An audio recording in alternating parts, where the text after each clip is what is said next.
Meus cumprimentos. O tema é redigir com clareza. Quando iniciei minha colaboração ao Jornal de Domingo, Valdir Sena Batista havia pedido que eu fizesse uma série de artigos abordando aspectos ligados à linguística e à semântica, principalmente aqueles que levassem o leitor ao conhecimento prático da arte de redigir com clareza e correção. Foi esta minha tarefa inicial, encomendada algumas vezes, alvo de tentativas, mas cabalmente nunca cumprida. Desviado para a crônica, procurando dar, quando possível, o toque de leveza com que precisava o Jornal de Domingo. Na verdade, o Jornal de Domingo era a edição do Jornal de Montes Claros de fim de semana, de sábado e domingo. O jornal saía sempre sábado à noite. E quem gostava de crônica, de textos leves, já comprava ou até recebia o jornal na noite de sábado. E isso procura compensar as agruras da semana de cada leitor, te procurava porque está no passado. Acabei fugindo da linguagem totalmente didática, pedagógica, salutar o efeito de aprendizagem, mas nem sempre agradável em termos de amenidades ou do gosto poético, que era a finalidade do Jornal de Domingo. Mas como não obedecer à tarefa de vez em quando?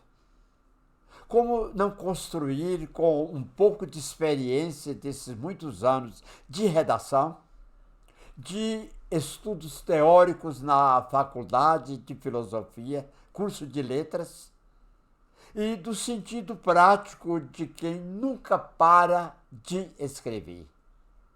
Nunca deixa de escrever.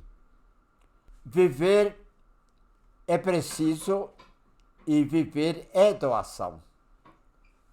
Fico com pena de pessoas que leem muito, aprendem muito, adquirem grandes conhecimentos técnicos e artísticos e depois morrem levando para o túmulo sua experiência sem nunca tê-la transmitido aos seus contemporâneos, seja através da escola, seja através da escrita, seja do próprio trabalho de cada dia.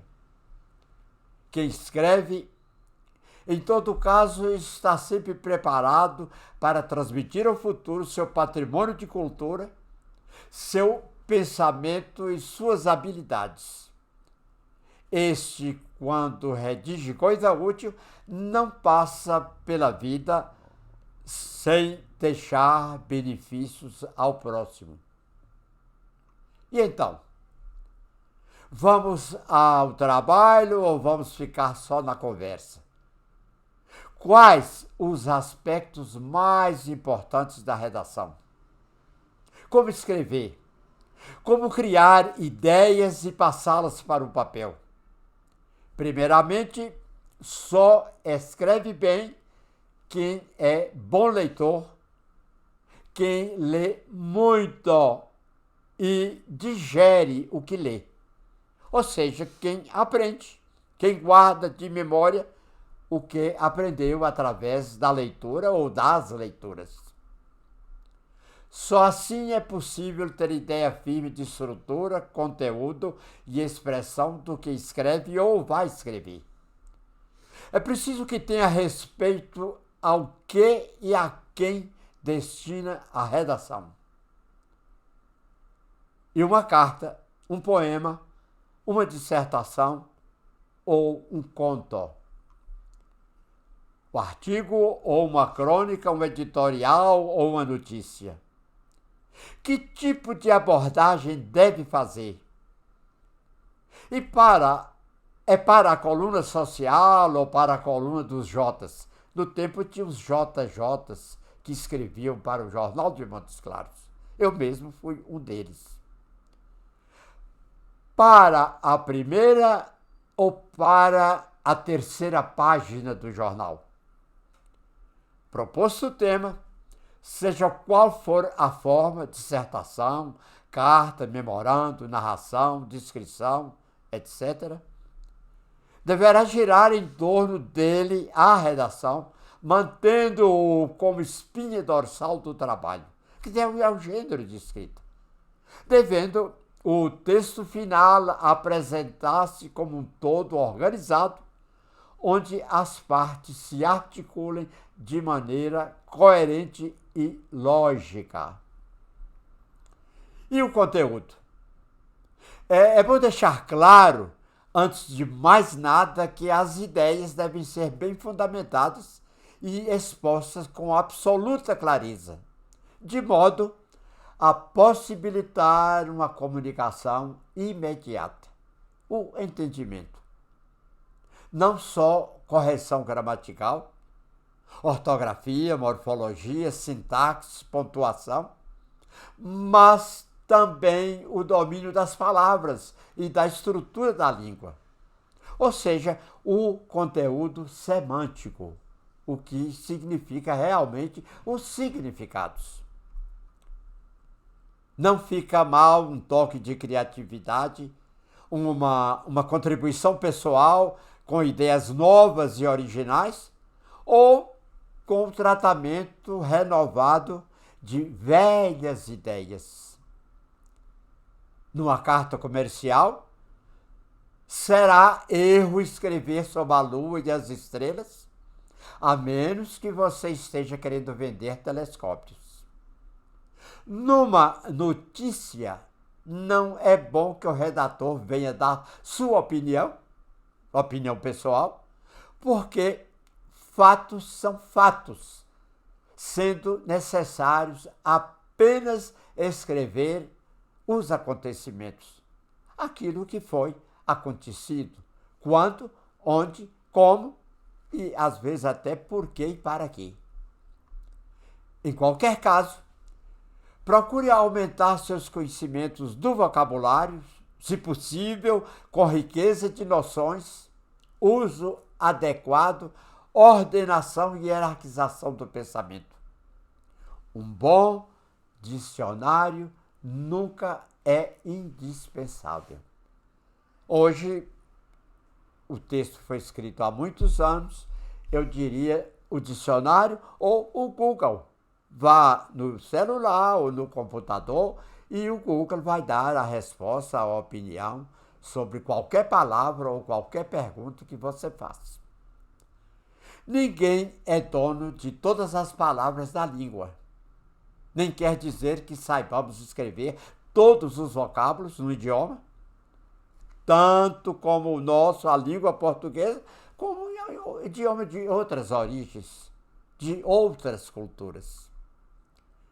Mas um conselho: coloque-se no lugar de quem vai ler. Repito, coloque-se no lugar de quem vai ler. Seu texto está claro, compreensivo, agradável? Ótimo! Se não estiver, escreva de novo quantas vezes for necessário, mas escreva com clareza. Ciro dos Anjos, o nosso imortal da Academia Brasileira de Letras, dá a sua receita. Escrevo e reescrevo os meus textos de 6 a 7 vezes. É preciso repetir palavras que eu ouvi pessoalmente na Academia Montes Claros de Letras serem ditas pelo nosso conterrâneo e imortal Ciro dos Anjos. Ele disse: escrevo e reescrevo os meus textos de 6 a 7 vezes. Só não faço mais porque não suporto. Chega uma hora que, e como se fosse uma gravidez, o filho tem que ser dado à luz. Eu repito com uma explicativa. Na verdade, Ciro dos Anjos reescrevia, mas esse tanto de leitura, esse tanto de trabalho, era na revisão dos seus textos, que ele chegava a fazer, no mínimo, como ele afirmou, 7 vezes. E só não fazia mais porque era chegada a hora do parto, a hora da delivrance, ou a hora da publicação do texto ou do livro. Assim, lembrando Ciro dos Anjos, eu quero dizer a quem me ouve nesse momento, é importantíssimo escrevermos com absoluta clareza, muita clareza.